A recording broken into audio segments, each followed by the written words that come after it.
அனைத்து ஊடகங்களுக்கும் பத்திரிகைகளுக்கும் காலை வணக்கம்.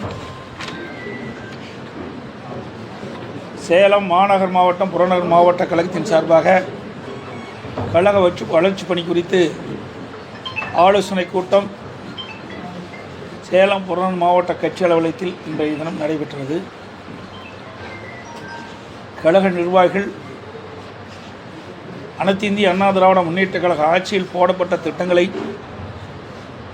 நாட்டு மக்களுக்கு கொண்டு செல்லுகின்ற பணியை மேற்கொள்ளப்பட வேண்டும்.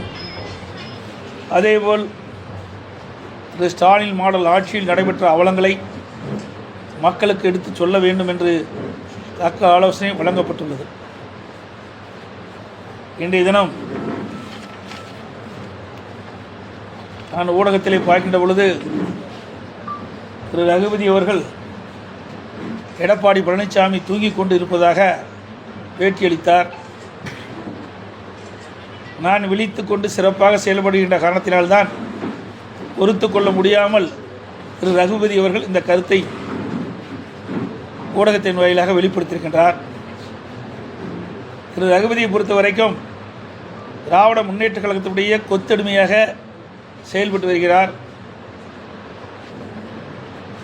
திரு ரகுபதி அவர்கள் இந்த நாட்டிற்கு அடையாளம் காட்டப்பட்டது அனைத்து இந்திய அண்ணா திராவிட முன்னேற்ற கழக கட்சி.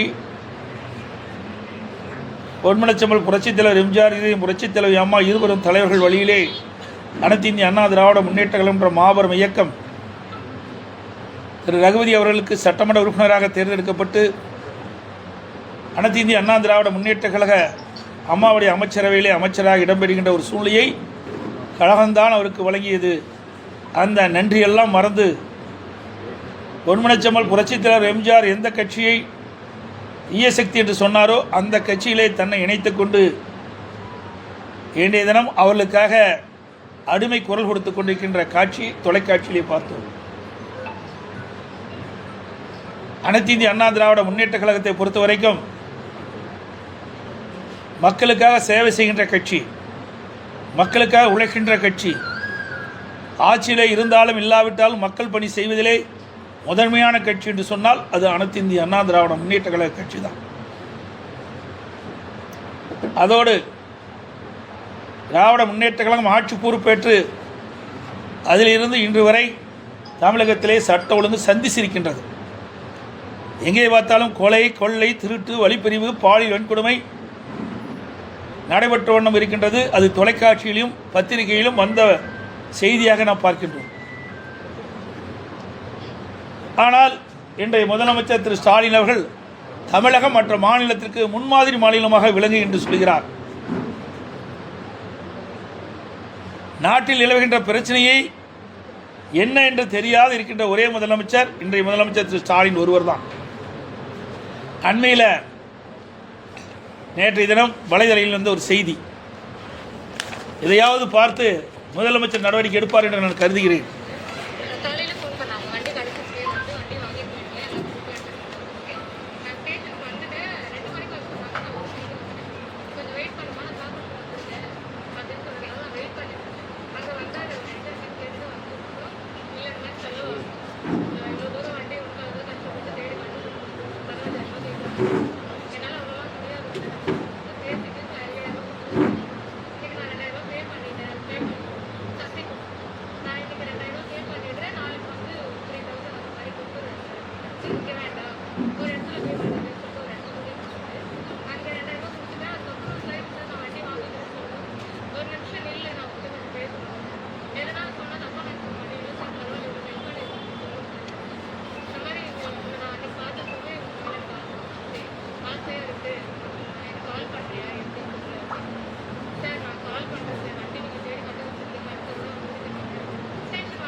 இது அடுத்தது ஹோட்டல் போடு.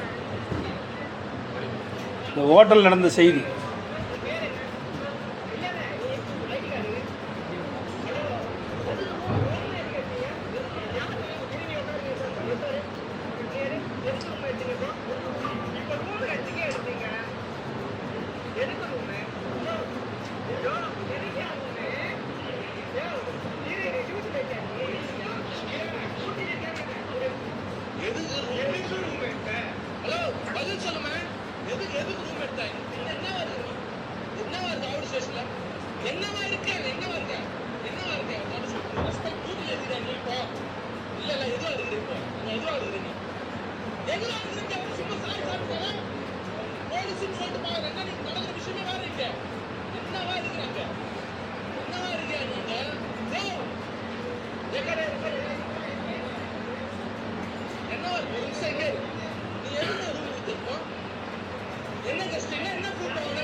இந்த அளவுக்கு சட்ட ஒழுங்கு தமிழகத்தில் கெட்டு குட்டிச்சோராகி நாசமாகி போச்சு. இது ரகுபதி பேசுகிறார். எடப்பாடி பழனிசாமி தூங்கிட்டு இருக்காரு, இந்த அரசாங்கம் தூங்கிட்டு இருக்குது, காவல்துறை தூங்கிட்டு இருக்குது, காவல்துறை பொறுப்பேற்கின்ற முதலமைச்சர் தூங்கிட்டு இருக்காரு, சட்டத்துறை அமைச்சர் கும்பகோணம் தூக்கத்தில் இருக்கார். ஒரு பெண்ணுக்கு நான் ஏற்கனவே 3 நாளைக்கு முந்தி ட்விட்டரில் போட்டிருந்தேன். எல்லா பத்திரிகையும் வந்துருக்குது, ஓரளவுக்கு ஒரு சில ஊடகமும் வெளிப்பட்டிருக்காங்க. இந்த ஆட்சியில் பொதுமக்களுக்கும் பாதுகாப்பு இல்லை, பெண்களுக்கும் பாதுகாப்பு இல்லை, அவரவர்கள் பாதுகாப்பு அவர்களே தேடிக்கொள்ள வேண்டும் என்று நான் 3 நாளுக்கு முந்தி வெளியிட்டேன். நேற்று தினம் இப்படி நடந்திருக்குது. எவ்வளோ மோசம்! ஒரு பெண்மணி தன்னுடைய இருசக்கர வாகனம் காணவில்லை என்று காவல் நிலையத்திலே புகார் கொடுத்திருக்கிறார். அதை கண்டுபிடித்து விட்டேன் என்று அந்த பெண்ணை அழைத்திருக்கின்றார் ஒரு காவலர். அந்த பெண்மணியும் அதை நம்பி அங்கே செல்கின்ற பொழுது, நாங்களுடைய இருசக்கர வாகனத்தை கண்டுபிடித்து விட்டேன், எங்களுக்கு 15,000 ரூபா கொடு என்று அந்த காவலர் கேட்டதாகவும், அந்த பெண்மணி அவ்வளோ பணம் இல்லை, ஒரு சிறிய தொகை கொடுப்பதாக சொல்லி அதை தொகை எதை கொடுத்துருக்காங்க. பிறகு அந்த காவலர் இங்கே வந்த செய்தியெல்லாம் உங்களுக்கு தெரியும், அதை என் வாயிலிருந்து சொல்லக்கூடாது, அசிங்கமாக இருக்குது. எப்படி நடந்தா என்பது எல்லாமே அந்த பெண்மணி வலைதளத்தில் அழகாக வெளியிட்டிருக்காங்க, தைரியமாக வெளியிட்டிருக்கிறாங்க. ஆக இந்த ஆட்சியுடைய லட்சணத்தை மக்கள் பார்த்துக்குவேன். தயவுசெய்து ஊடகங்களும் பத்திரிகை நண்பர்களும் இதை முழுமையாக வெளியிடுங்க. இனி இப்படிப்பட்ட பிரச்சனை நடக்கக்கூடாது என்பதற்காக நான் சொல்கிறேன். ஊடக நண்பர்களும் பத்திரிகை நண்பர்களும் நடக்கின்ற செய்திகள், நாட்டில் நிலவுகின்ற பிரச்சனைகள், நாட்டில் நிலவுகின்ற அட்டுழியங்களை, பெண்களுக்கு பாதுகாப்பாக இப்படிப்பட்ட செய்திகள்லாம் வெளியிட்டுள்ள தான் பெண்கள் பாதுகாப்பாக இருக்க முடியும். இனியாவது இப்படிப்பட்ட துயரமான சம்பவங்கள் நடைபெறக்கூடாது என்பதுதான் என்னுடைய நோக்கம். எவ்வளோ மோசமாக ஒரு பெண் எப்படி பதறி போய் சொல்கிறாங்க, சிந்திச்சு பாருங்க. ஆனால் முதலமைச்சரும் சட்டத்துறை அமைச்சரும் சொல்கிறாங்க, எதிர்கட்சிகள் வீணாக எங்கள் மீது குறை சொல்கிறாங்க, வீண் பழி சுமத்துறாங்கன்னு. இது அந்த பெண்மணி வலைதளத்தில் வெளியிட்ட அந்த செய்தியை தான் நான் உங்கள்கிட்ட காட்டிக்கிறேன். அதில் வந்து ஊடகங்களும் பத்திரிகைகளும் இதை மக்களுக்கு கொண்டு சேருங்க. மக்கள் பாதுகாப்பாக இருக்க வேண்டும் என்பதற்காக இந்த செய்தி வெளியிடுங்க. அதோட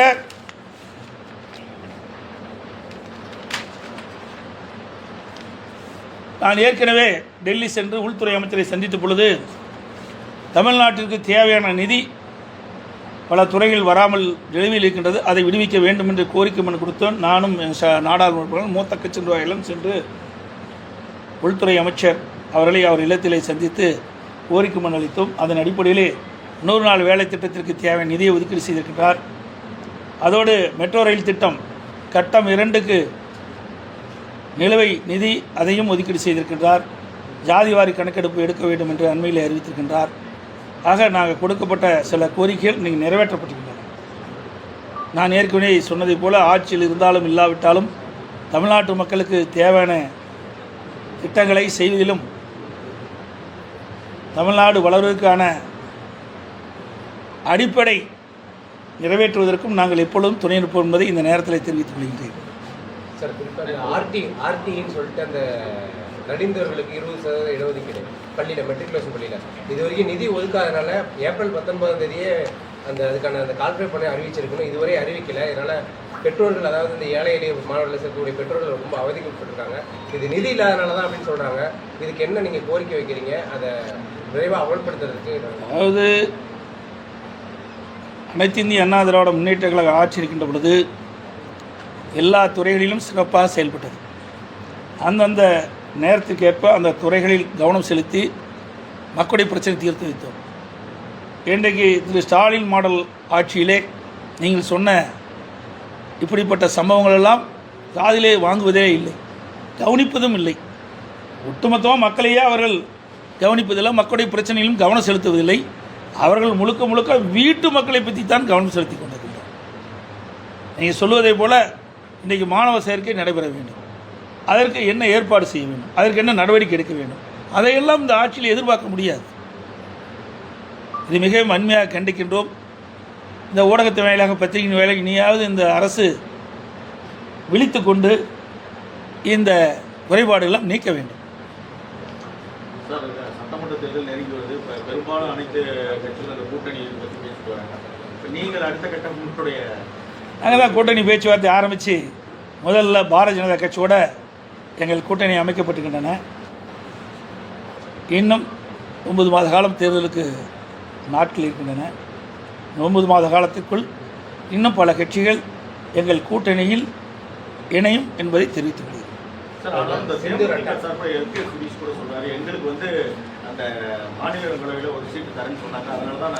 அதை பற்றி பின்பு தெளிவாக உங்களுக்கு பத்திரிகையாளர் ஊடகங்களுக்கு தெரிவிக்கப்படும்.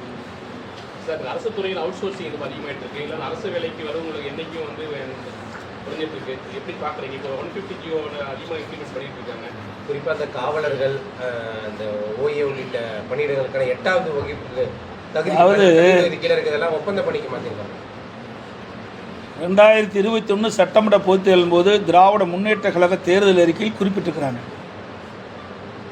இன்றைய முதலமைச்சர் அன்றைய எதிர்க்கட்சி தலைவராக இருக்கின்ற பொழுது திராவிட முன்னேற்ற கழக சார்பாக தேர்தல் அறிக்கை வெளியிட்டார். அதில் குறிப்பிட்டிருக்கிறாங்க,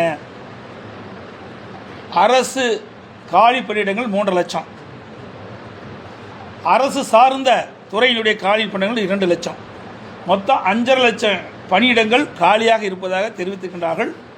திராவிட முன்னேற்ற கழகம் ஆட்சி பொறுப்பேற்றவுடன் காலி பணியிடங்கள், அரசு காலி பணியிடங்களும் மற்றும் அரசு சார்ந்த துறையினுடைய காலி பணியிடங்களும் முழுமையாக நிரப்பப்படும் என்ற செய்தியை அவருடைய தேர்தல் அறிக்கையிலே வெளியிட்டார்கள்.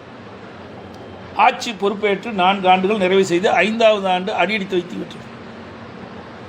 இந்த 4 ஆண்டுகளில் திராவிட முன்னேற்ற கழக ஆட்சியில் அரசு பணியிடங்கள் சுமார் 50,000 பணியிடங்கள் நிரப்பப்பட்டதாக அண்மையில் நடைபெற்ற மானிய கோரிக்கையிலே தெரிவிக்கப்பட்டிருக்கிறது. அதே போல் அரசு சார்ந்த பணியிடங்கள் சுமார் 28,000 பணியிடங்கள் நிரப்பப்பட்டதாக தெரிவித்திருக்கிறார்கள். ஆக மொத்தம் அரசு காலி பணியிடங்கள், அரசு சார்ந்த காலி பணியிடங்கள், அரசு துறை சார்ந்த காலி பணியிடங்கள் மொத்தம் சுமார் 78,000 பணியிடங்கள் நிரப்பப்பட்டதாக அவர்கள் அந்த மானிய கோரிக்கையின் போது பதிலளித்திருக்கிறார்கள், வெளியிட்டிருக்கிறார்கள்.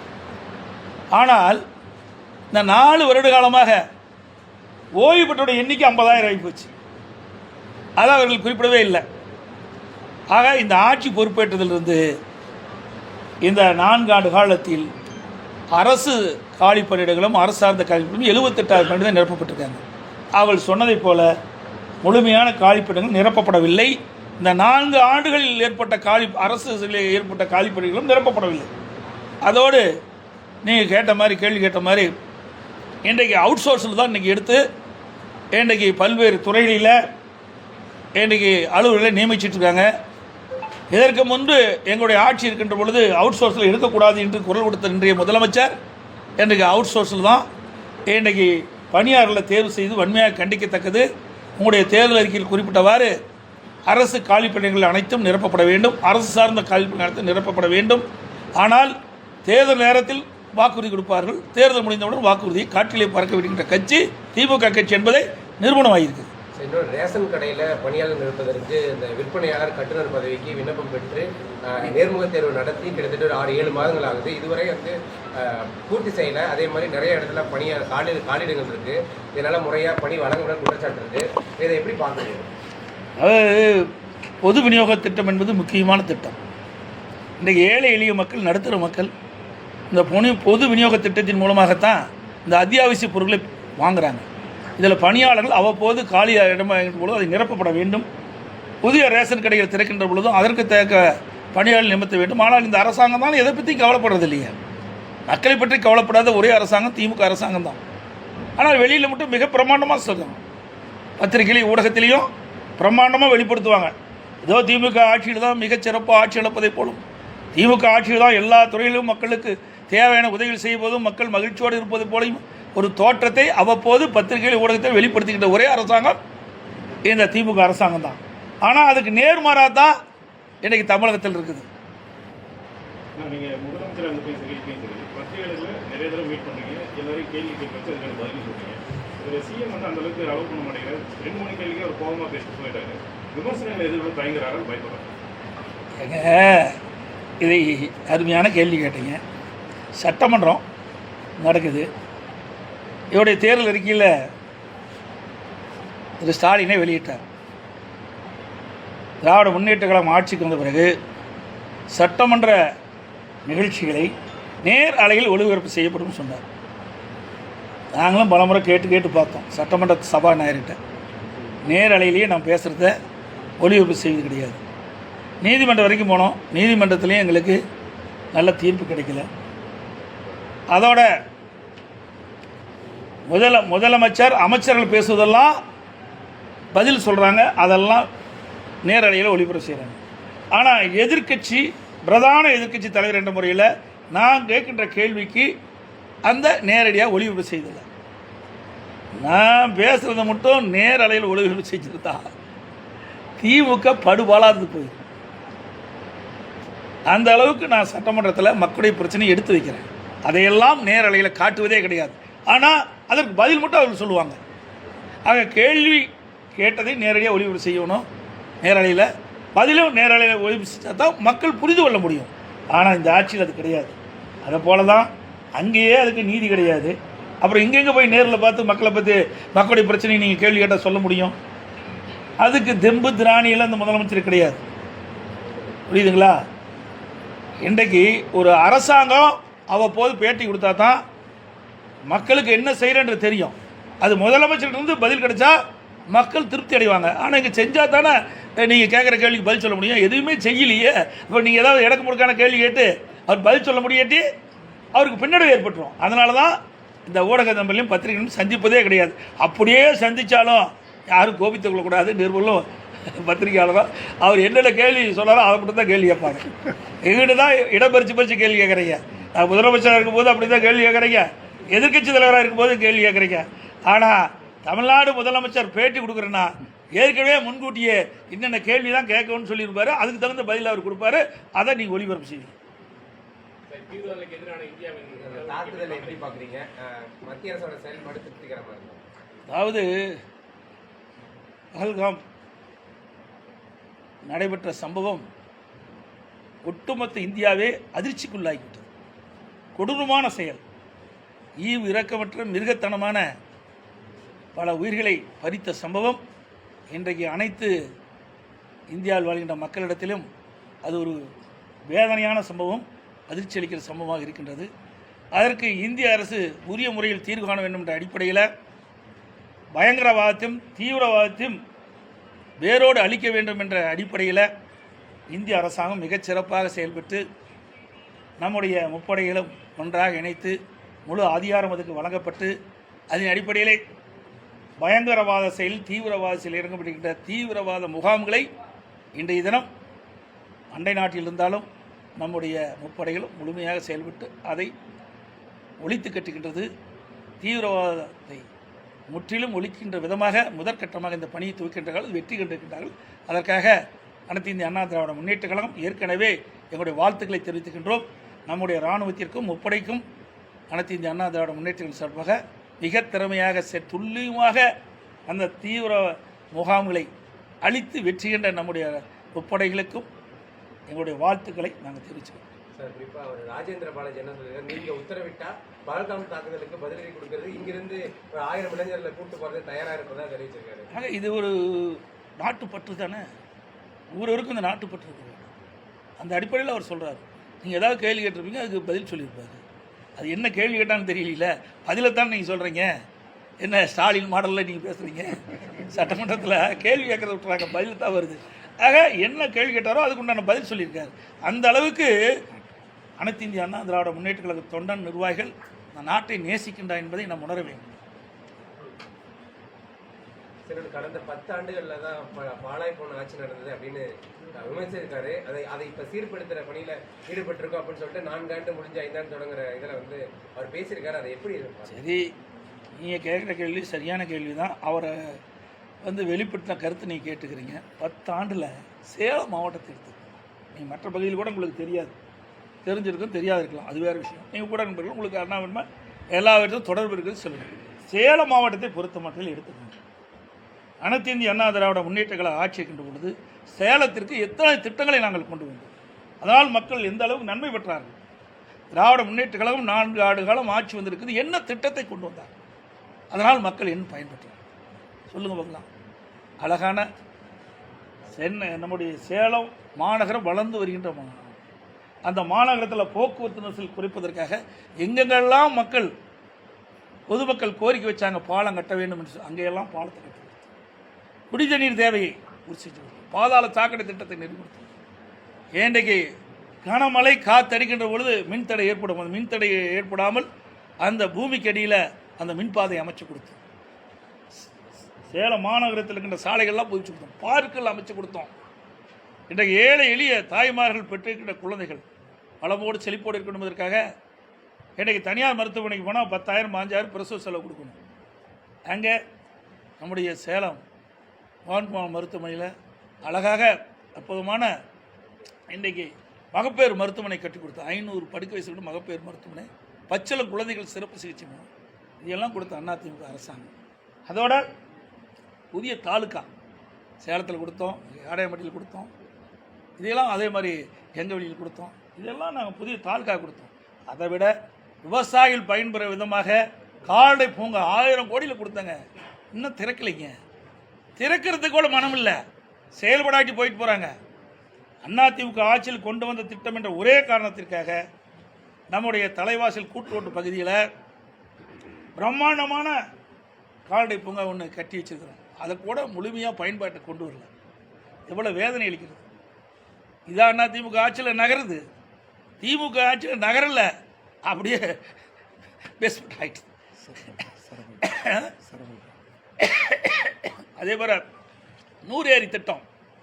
இந்த 100 ஏரி திட்டத்தில் வறண்ட ஏரிகளுக்கு 100 நிரப்புகின்ற திட்டம் முதற்கட்டமாக நான் திறந்து வச்சேன். அதுக்கு பிறகு அந்த கொஞ்சம் கொஞ்சமாக வேகத்தில் நடந்துட்டு இன்னும் அது நிறைவேறவே இல்லை. இவருடைய ஆட்சியிலே சிறப்பான ஆட்சி. நாங்கள் கொண்டு வந்த திட்டத்தை கூட முழுமையாக முடிக்க முடியல.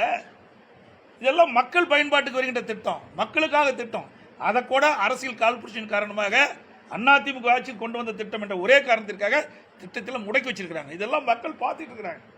இப்படி ஏராளமான திட்டங்களை நம்முடைய சேலம் மாநகரத்தில் கொடுத்துருக்குறோம். அம்மா மினி கிளினிக் கொண்டு வந்தோம், எவ்வளோ அற்புதம். நம்முடைய சேலம் மாவட்டத்தில் மட்டும் 103 அம்மா மினி கிளினிங்க.